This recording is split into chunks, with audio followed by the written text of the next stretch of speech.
Uma alegria muito grande, né, estar aqui em mais essa oportunidade para falar da palavra do Senhor, para dar andamento à nossa série sobre a primeira epístola de São Pedro, desvendando a vida cristã. E hoje o tema é um tema prático. Você sabe que o sertanejo tem um pensamento prático, né? E como é bom para o sertanejo e para outras pessoas ver que as Escrituras, em tantos momentos, apresentam este padrão. Um pensamento prático, um pensamento direto, um pensamento condizente com o dia a dia. E o tema de hoje é assim: tem uma pergunta e tem a resposta. E cabe a cada um de nós seguir ou não, não é isso? E o fato é que, meus amados, as Escrituras nos surpreendem nesse mundo cruel, mundo de perseguições, injustiças. As Escrituras perguntam: você quer amar a vida e ver dias felizes? A pergunta é essa: você quer amar a vida e ver dias felizes? E as Escrituras dizem: se sim, se a resposta sua a essa pergunta for afirmativa, siga as instruções, ela dará as instruções. Essas instruções que estão lá na primeira carta de Pedro, né, que é o texto base dessa nossa série, estão lá e vão estar especificamente no trecho desta carta que estudaremos hoje, mas não aparecem pela primeira vez ali. O que o apóstolo Pedro apresenta ali, nós iremos ver, é uma exposição do que há pouco mais de 10 séculos, né, antes de Pedro, o rei Davi já havia escrito nos Salmos. É por isso que eu gostaria de começar o nosso bate-papo de hoje lendo não a primeira de Pedro, mas Salmos. Vamos começar lendo o livro de Salmos, no capítulo 34. Vamos ler dos versos 12 ao 16, para só então irmos à carta do apóstolo Pedro.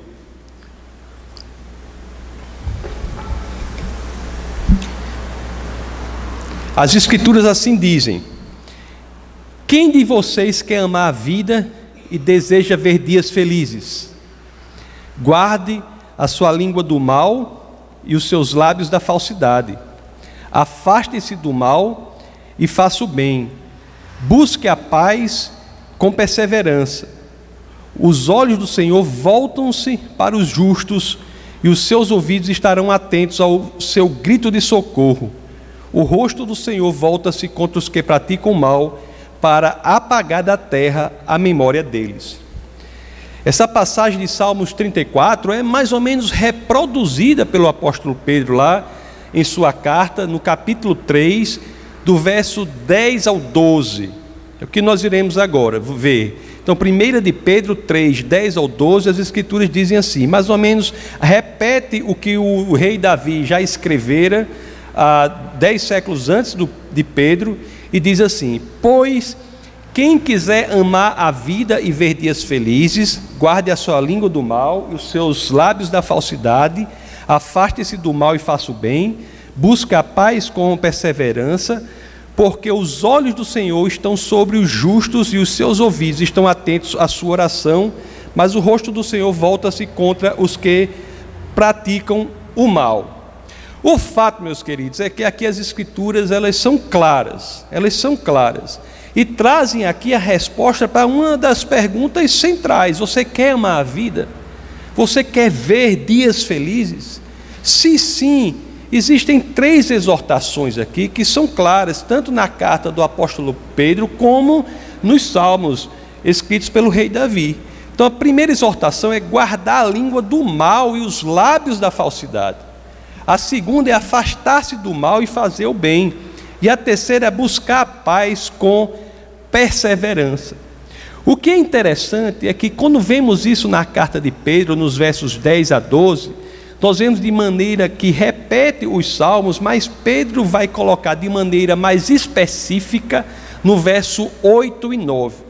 Então o que nós iremos fazer hoje é entender o que está no verso 8 e 9 do capítulo 3 da primeira epístola de São Pedro, para que, entendendo isso, possamos estar aptos a cumprir aquelas exortações que são feitas não apenas no verso 10 a 12 do capítulo 3 da 1 de Pedro, como também lá no livro de Salmos, e, portanto, sermos capazes de amar a vida e ver dias felizes, que é um objetivo que, tenho certeza, todos nós buscamos, lutamos por ele, queremos experienciar, fazer da nossa experiência aqui na terra algo maximizado, amar a existência, entender que esse processo por que passamos, breve processo, aqui na terra, pode ser compreendido de forma diferente do que o mundo compreende. Podemos viver com amor, ver dias felizes, entender o nosso propósito aqui na terra.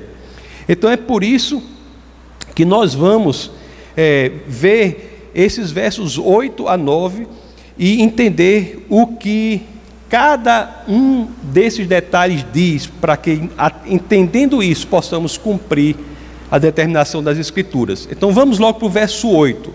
1 de Pedro, capítulo 3, verso 8. Vamos ver o que as Escrituras dizem. Quanto ao mais, tenham todos o mesmo modo de pensar. Sejam compassivos, amem-se fraternalmente, sejam misericordiosos e humildes. São 5 características, meus amados, que são colocadas aqui pelo apóstolo Pedro, que descreve a postura do cristão em relação aos seus irmãos e irmãs em Cristo. São 5 características. Tenham todos o mesmo modo de pensar, sejam compassivos, amem-se fraternalmente, sejam misericordiosos e humildes. É interessante que quando nós lemos isso em grego, as palavras que são escolhidas por Pedro aqui são únicas, tanto que 4 dessas 5 palavras não se repetem em nenhum outro lugar do Novo Testamento. E representam características importantíssimas que o cristão deve ter para que possa atingir aquelas exortações que estão em Salmos e, portanto, possa viver uma vida feliz, ver dias felizes. A primeira diz assim: tenham todos o mesmo modo de pensar. Algumas traduções dizem assim: tenham todos o mesmo ânimo. É dizer, tenham todos ou estejam todos em unidade de espírito. Isso é central para que nós cristãos vivenciemos. Nós temos que vivenciar a ideia de que estamos todos aqui em busca de um só modo de pensar, de uma só mente, que é a mente de Cristo. É assim, por exemplo, que Paulo exorta os filipenses. Lá na carta aos Filipenses, no capítulo 2, no verso 2, as Escrituras dizem assim: completem a minha alegria, tendo o mesmo modo de pensar, o mesmo amor, um só espírito, uma só atitude. Lá no verso 5, Filipenses 2,5, ele diz: seja a atitude de vocês a mesma de Cristo Jesus. Então, o primeiro ponto que nós, igreja, temos que crescer nele, enquanto irmãos, é entender que todos nós aqui estamos nos movendo em uma só direção, com um só objetivo. E esse objetivo é a mente de Cristo. É o convencimento, meus amados, de que Cristo é a verdade, conforme ele diz lá em João capítulo 14, verso 6, que Cristo é a verdade. É esse convencimento que nos une nessa busca que nós temos, que é uma só, de refletir a mente de Cristo em todas as nossas áreas de atuação. Quando nós entendemos isso, que cada um aqui que está em Cristo está unido no mesmo objetivo, na busca do mesmo objetivo, aí isso é um incentivador para que nós possamos refrear a nossa língua quando ela quiser falar mal do outro. Voltando lá a 1 de Pedro, capítulo 3, verso 8. Quanto ao mais, tenham todos o mesmo modo de pensar. Aí vem a segunda parte. Sejam compassivos. Compassivos. Meus queridos, na vida cristã, na convivência entre os irmãos, a vida do outro, do irmão e da irmã em Cristo, não é uma vida que é independente do que nós sentimos, não. Nós devemos cultivar em nós a capacidade de sentir simpatia e empatia pelo outro, pelo irmão em Cristo. Nós devemos compartilhar os mesmos sentimentos dos outros, sejam sentimentos de alegria, sejam sentimentos de tristeza. Lá na carta aos Romanos, no capítulo 12, no verso 15, nós temos a mesma ideia colocada pelo apóstolo Paulo, quando ele diz assim, ó: alegrem-se com os que se alegram, chorem com os que choram. Então nós aqui temos que ter a percepção de que não apenas estamos em unidade de espírito, com um só objetivo, que é alcançar a mente de Cristo, mas nessa trajetória nós temos que cultivar em nós a capacidade de sentir o sentimento do outro. Se um irmão seu está passando por algo, você tem que sentir isso, você não pode ser indiferente. A compaixão faz parte de uma característica central que as Escrituras querem que tenhamos. Temos que ter esta dimensão de não só ficar alegre com a alegria do outro, mas a dimensão de também ficar triste com a tristeza do outro. Estarmos juntos. Lá na primeira carta aos Coríntios, no capítulo 12, no verso 26, as Escrituras dizem algo belíssimo, que não devemos jamais nos esquecer disso. Quando elas dizem assim, ó: quando um membro sofre, todos os outros membros sofrem com ele. Quando um membro é honrado, todos os outros se alegram com ele. Você olhe só que orientação poderosa para que nós possamos viver isso na casa do Senhor, entendendo que o sentimento do outro não é indiferente ao nosso. Quando um membro sofre, todos os outros sofrem com ele. Quando o membro é honrado, todos os outros se alegram com ele. Nós somos um só corpo. Um só corpo. E uma parte do corpo não é indiferente à outra parte do corpo. Tem uma analogia que muita gente faz, que é assim, né? Se a pessoa está andando, aí tropeça em algum lugar com um dedinho midinho, o que acontece? Todo o corpo se volta para aquele membro, né, que sofreu aquilo. Ele não se volta para machucar mais ainda o membro, se volta para segurar o dedinho, né, para ver o que aconteceu. Então, da mesma forma, nós, enquanto irmãos em Cristo, temos que agir dessa forma também. Quando uma parte está bem, todos estão bem. Quando uma parte está mal, todos devem voltar-se para aquela parte para socorrê-la, para ajudá-la, sentir o sentimento dela e tentar ajudá-la. Aí 1 de Pedro 3,8 diz: quanto ao mais, tenham todos o mesmo modo de pensar.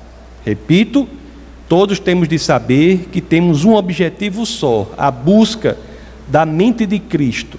Todos estamos nos movendo mentalmente em uma só direção. Não só isso, temos que ter a capacidade de sermos compassivos. Teu sentimento está ligado ao sentimento do outro. E a terceira diz: e amem-se fraternalmente. Talvez aqui nós tenhamos o termo que é o mais belo de todos, né? Em grego, que é o Filadelfos. Filadelfos, esse tipo de amor que deve existir entre um cristão que ama o outro. Uma das coisas mais incríveis que tem na experiência cristã é o amor entre os cristãos. É impressionante, porque às vezes você vai para um lugar totalmente diferente, uma cultura totalmente diferente. Você está no sul da Índia, por exemplo, e lá você encontra uma pessoa cuja cultura é radicalmente diferente da sua. A forma de comer é radicalmente diferente da sua. Uma vez eu fui com minha família, um casal indiano nos chamou para almoçar, jantar, né? É almoço e jantar, as duas coisas A gente foi para lá. E quando nós fomos lá, era uma coisa impressionante, né? Porque era um estrogonofe assim, uma espécie de estrogonofe bem ralo, e colocou lá o estrogonofe, colocou umas coisas lá no prato, e não tinha talher, né? Eles não comem com talher, eles seguravam aquele estrogonofe bem ralo assim, fazia assim com a mão, juntava e botava, não sei o quê. E a pastora chega a dizer que não conseguia nem olhar direito assim, aquele negócio ali. Então a cultura é muito diferente, né? Cultura radicalmente diferente. Mas na realidade, por serem cristãos, nós automaticamente descobrimos em nós um amor incrível por aquelas pessoas que não tem nada a ver conosco. Não é impressionante isso? Pelo fato de elas serem cristãs, nós sentimos amor por aquelas pessoas que fora o cristianismo não tem nada que nos identifique. Nada. Então nós temos que ter essa dimensão, principalmente aqui, também, que somos cristãos, e isso é determinante para que cresçamos em amor uns pelos outros, amor fraternal. Nós já vimos isso inclusive nessa mesma carta, na primeira epístola de São Pedro, no capítulo 1, no verso 22, quando as escrituras dizem: agora que vocês purificaram a sua vida pela obediência à verdade, visando ao amor fraternal e sincero, amem sinceramente uns aos outros e de todo o coração. Amem sinceramente uns aos outros. E de fato, né, meus amados, no exercício do amor de uns pelos outros, é muito importante levar em consideração que deve-se começar com aqueles que lhes parecem menos amáveis. É um exercício importante, porque vocês vão tudo para o céu. Que tiver Jesus como Senhor e Salvador, vão para o céu, vão passar a eternidade com essa pessoa.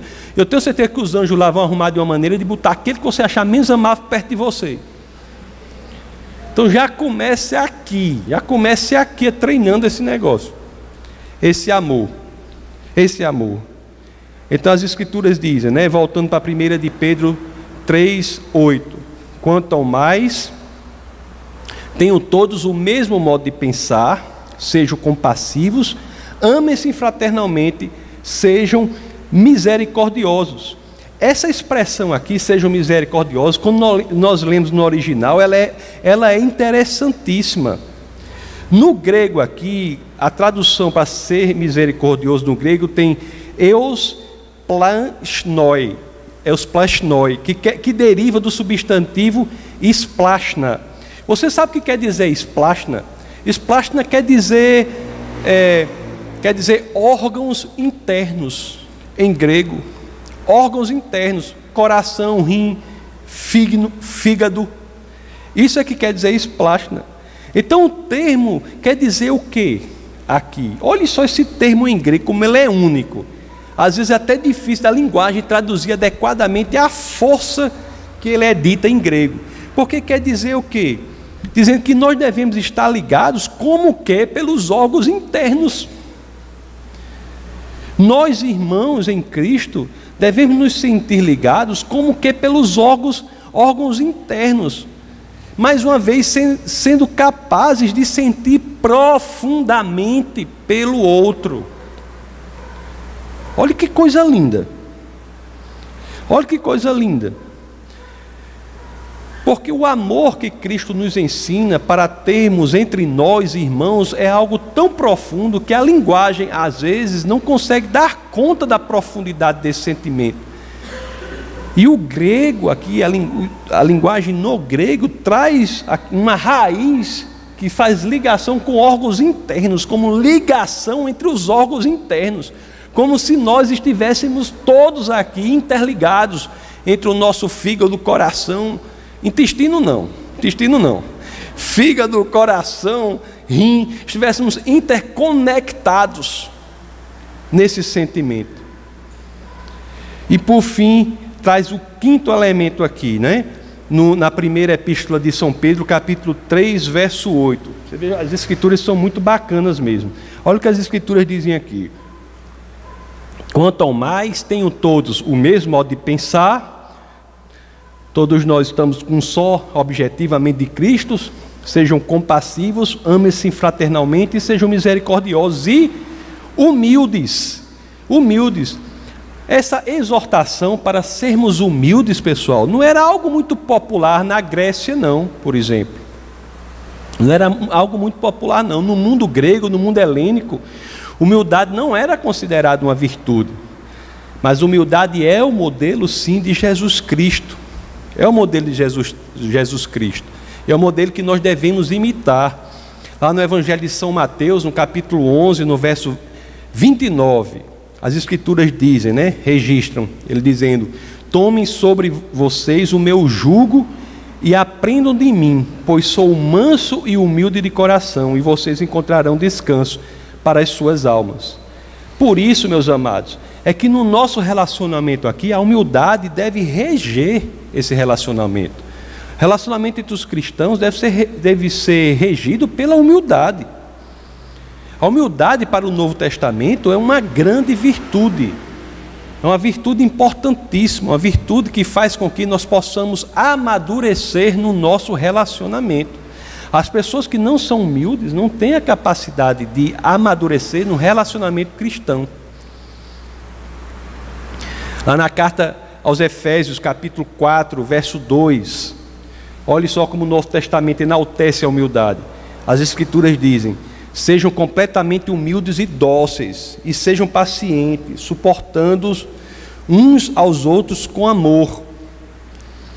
Na carta aos Filipenses, capítulo 2, verso 3: nada façam por ambição egoísta ou por vaidade, mas humildemente considere os outros superiores a si mesmos. Então temos também de crescer, cultivar a capacidade de sermos humildes, entendermos que fora de Cristo nada somos, que tudo que somos, somos em Cristo e por Ele.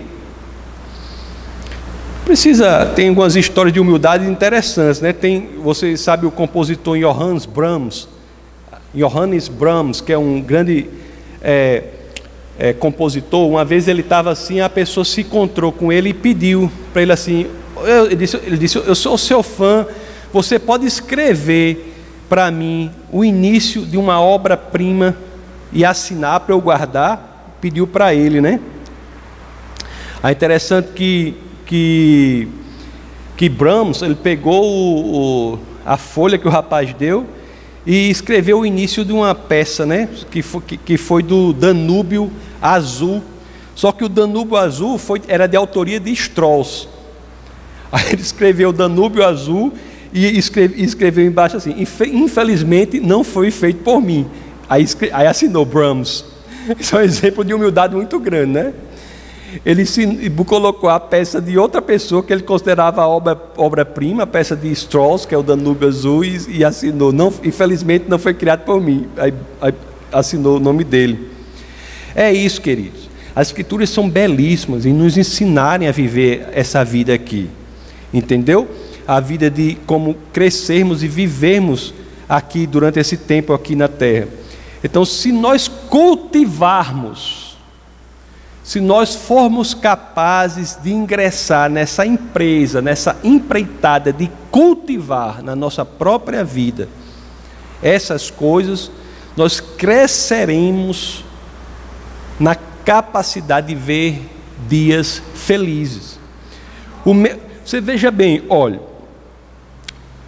se nós cultivarmos o mesmo modo de pensar, se nós entendermos que todos aqui estão com uma só direção, em busca da mente de Cristo, se nós formos compassivos, compartilhando não só a alegria, mas compartilhando também da tristeza do outro, estando sensíveis para a vida do outro, se nós nos amarmos fraternalmente, cultivarmos o amor fraternal, se formos misericordiosos uns com os outros, se formos humildes nas nossas próprias relações com as outras pessoas, se fizermos tudo isso, imediatamente você não encontrará lugar na sua vida para falar mal do outro.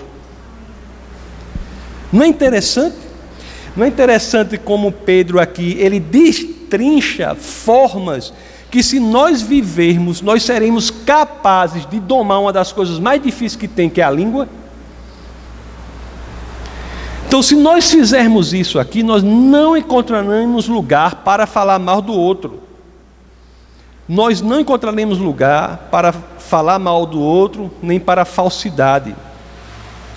Assim é que nós daremos, portanto, o primeiro passo para responder positivamente aquela pergunta, para sermos capazes de amar a vida e ver dias felizes. Como diz lá na 1 de Pedro, 3,10 que nós vimos. Pois, quem quiser amar a vida e ver dias felizes, 1 de Pedro 3,10, guarde a sua língua do mal e os seus lábios da falsidade. Se fizermos essas 5 coisas, nós não encontraremos espaço para falarmos mal das outras pessoas. Nós guardaremos a nossa língua do mal, os nossos lábios da falsidade. O segundo passo está na primeira parte do verso 11, quando diz assim, 1 de Pedro 3,11, afaste-se do mal e faça o bem. Esses passos, repito, que eu estou lendo, que estão lá em Salmos também, né? Vamos pensar agora na estratégia para alcançarmos esse segundo passo. Como é que nós podemos nos afastar do mal e fazer o bem? O que é isso que as Escrituras estão dizendo aqui? A chave para nós entendermos como cumprir isso aqui está lá no verso 9 da 1 de Pedro, capítulo 3. Vamos ver 1 de Pedro 3,9. Está a chave para isso, para que nós possamos nos afastar do mal e fazer o bem. Olha só o que 1 de Pedro 3,9 diz. Não retribua o mal com mal, nem insulto com insulto. Ao contrário, bendigam, pois para isso vocês foram chamados, para receberem bênção por herança. Meus amados, isso talvez seja um dos ensinamentos mais contrários ao que o mundo ensina, né? O mundo ensina o seguinte: se alguém, meu amigo, se pisar no meu calo, se pisar no meu dedão, né, que fala, se pisar, o que fizer comigo vai ver. O mundo ensina isso, e aqui nós temos um ensinamento que é o contrário, é um ensinamento que é baseado nos ensinamentos do próprio Cristo. Lá no Evangelho de São Mateus, no capítulo 5, no verso 43 a 44, as Escrituras dizem, vocês ouviram o que foi dito? Ame o seu próximo e odeie o seu inimigo. Mas eu lhes digo, amem os seus inimigos e orem por aqueles que os perseguem. Olhe o ensinamento das Escrituras da própria pessoa de Jesus de Nazaré. É o contrário do que diz o mundo. Em outras palavras, meus amados, revanche, vingança, retaliação não são bíblicos. Não são bíblicos. Quem quiser amar a vida, quiser ver dias felizes, fuja do sentimento de vingança, de retaliação, fuja do sentimento de revanchismo. Lá na 1 de Pedro, no capítulo 2, verso 23, que nós já vimos em alguns cultos passados, vou reler aqui. O que é que as Escrituras dizem? Como é que Jesus se comportava? Quando insultado, não revidava. Quando sofria, não fazia ameaças, mas entregava-se àquele que julga com justiça. E você olha que a orientação aqui das Escrituras de não revidar é extensiva, está em muitos lugares, não é só aqui, em muitos lugares. Lá na carta aos Romanos, capítulo 12, verso 17, carta aos Romanos 12, 17, as Escrituras dizem, não retribua ninguém mal por mal, procure fazer o que é correto aos olhos de todos. Lá na primeira carta aos Tessalonicenses, capítulo 5, verso 15, as Escrituras dizem, tenham cuidado para que ninguém retribua o mal com o mal, mas sejam sempre bondosos uns para com os outros e para com todos. Na primeira carta aos Coríntios, capítulo 4, verso 12, as Escrituras dizem, trabalhamos arduamente com nossas próprias mãos. Quando somos amaldiçoados, abençoamos. Quando perseguidos, suportamos. Enfim, meus amados, as Escrituras, na realidade, elas são tão incríveis que elas vão além e não apenas nos orientam a não revidar, mas nos orientam a ter uma postura positiva diante dos que nos agridem. Lá na 1 de Pedro, voltando, capítulo 3, verso 9. Não retribuam mal com mal, nem insulto com insulto. Não para por aí. As Escrituras exigem até uma posição positiva nossa. Dizem, ao contrário, bendigam, bendizer, devolver com uma bênção. Você é capaz de pedir a Deus que abençoe os que maltratam você? Você é capaz? É muito difícil, né? Mas é isso que a Escritura espera de nós. Para que nós sejamos capazes de fazer isso, é que nós devemos entender o que diz o verso como um todo aqui. Quando diz, não retribuam mal com mal, nem insulto com insulto, ao contrário, bendigam. Pois para isso vocês foram chamados, para receberem bênção por herança. Nós devemos ser canal de bênção, canais de bênçãos, pois nós mesmos fomos abençoados por Deus. Meus amados, é um modo de viver revolucionador, é um modo de viver extraordinário, que não é comum para o mundo, e é por isso que traz resultados extraordinários, que não são comuns para quem está no mundo. Devolver com o bem o mal que nos é feito tem outra dimensão importante. É devolvendo com o bem o mal que nos é feito, é orando por aquelas pessoas que nos perseguem, é fazendo o bem para as pessoas que nos fazem o mal. Isso nos qualifica para buscar a paz. Isso nos faz ser preenchidos de um sentimento de paz, e o mundo orienta a revidar, mas as Escrituras os orientam de forma diversa. Lá no Evangelho de São Mateus, capítulo 5, verso 44, mas eu lhes digo, amem os seus inimigos e orem por aqueles que os perseguem. Qual é a recompensa disso tudo? Dessa maneira tão diferente da orientação do mundo de nós vivermos. Qual é a recompensa disso tudo? A recompensa disso é enorme, não é? E interessante que não é uma recompensa apenas para o futuro, mas o cristianismo tem uma dimensão imediata, de transformação real da sua vida, uma transformação imediata da sua vida aqui na terra. A recompensa principal disso tudo é que, se nós de fato nos envolvermos no projeto de vivermos assim como as Escrituras dizem, nós imediatamente já passamos a ver a vida com outros olhos.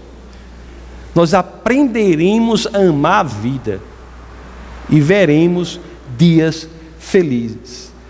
Voltando para a 1 de Pedro 3, 10, 12, vamos reler. Pois quem quiser amar a vida e ver dias felizes, guarde a sua língua do mal e os seus lábios da falsidade. Afaste-se do mal e faça o bem.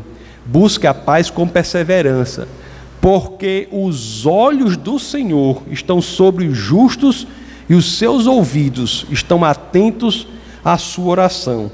Mas o rosto do Senhor volta-se contra os que praticam o mal. As pessoas que agem de acordo com o que dizem as Escrituras se colocam no lugar de serem atentamente observadas por Deus. Deus coloca seus olhos e inclina seus ouvidos. É claro que olhos e ouvidos de Deus aqui são figuras de linguagem, é claro. São antropomorfismos, né? São atribuições de características físicas humanas para Deus. Mas o que isso quer dizer? O que isso nos ensina? Nos ensina que Deus está voltado em sua atenção para nós, se nós nos esforçarmos em agir da forma que Ele quer que hajamos. Lá, na primeira carta de Pedro, que é o objeto da nossa série, no capítulo 2, no verso 25, as Escrituras dizem: pois vocês eram como ovelhas desgarradas, mas agora se converteram ao pastor e bispo de suas almas. Estaremos, portanto, no foco do pastor e bispo de nossas almas, que é o nosso Senhor. Enfim, amados, interessante nas Escrituras é isso, porque às vezes algo que nós achamos assim impossível de acontecer. Se você chegar para alguém do mundo assim, nessa conversa prática, e dizer assim, porque o mundo está, as pessoas estão se anestesiando da vida. A vida é insuportável para as pessoas do mundo. As pessoas ingressam em processo de de autoanestesia da própria vida, porque não suportam o peso da vida. É por isso que muitos usam de substâncias que fazem com que eles não sintam a própria existência e tudo mais. A vida é um peso muito grande para quem está fora do Senhor. E você dizer para a pessoa que está no mundo assim, dizer, olha, naturalmente, você viver a vida como ela é, você poder amar a vida e ver dias felizes, é possível? Essa pessoa diz, não acredito não, não acredito não. E é interessante que isso, que é loucura para o mundo, né, para as Escrituras, é algo que é absolutamente possível de ser alcançado, basta que nós assim queiramos, que sigamos as orientações das próprias Escrituras. O mapa nos é dado. O problema não são as Escrituras. O problema não é nem o pastor nem a igreja, porque está pregando o que está lá. O problema quando não acontece é se a pessoa não está seguindo o mapa. O mapa por si só não leva ninguém a lugar nenhum. Você pega o mapa e segue a orientação do mapa. O mapa é dado. Cabe a nós fazer o caminho correto, o que está no mapa. E aí sim, usufruir das bênçãos do Senhor. Deus é fiel à sua palavra. Quando nós seguimos as orientações dele, as orientações deles que está nas Escrituras, as orientações que estão nas Escrituras, não há outro fim senão nós usufruirmos as bênçãos do Senhor.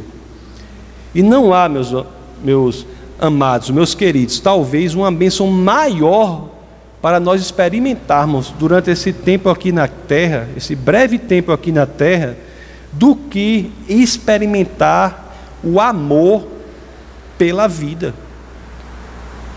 Você viver com amor pela vida e a certeza de ver dias felizes. E para que isso se torne uma realidade para a gente, uma realidade tangencial, essa aqui não é uma história de ficção, não é uma história para alcançar daqui a pouco, é uma história que pode mudar a nossa realidade imediatamente. Para que isso seja realidade na vida de cada um aqui, basta unicamente que nós queiramos seguir as orientações que já estão nas Escrituras. Fazendo isso, a nossa vida será transformada para sempre. Depende de cada um aqui. Basta que você coloque em prática o que a Bíblia já diz. Vamos orar.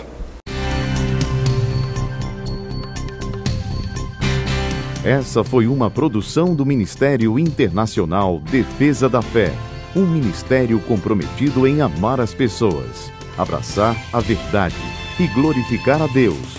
Para saber mais sobre o que fazemos, acesse defesadafé.org.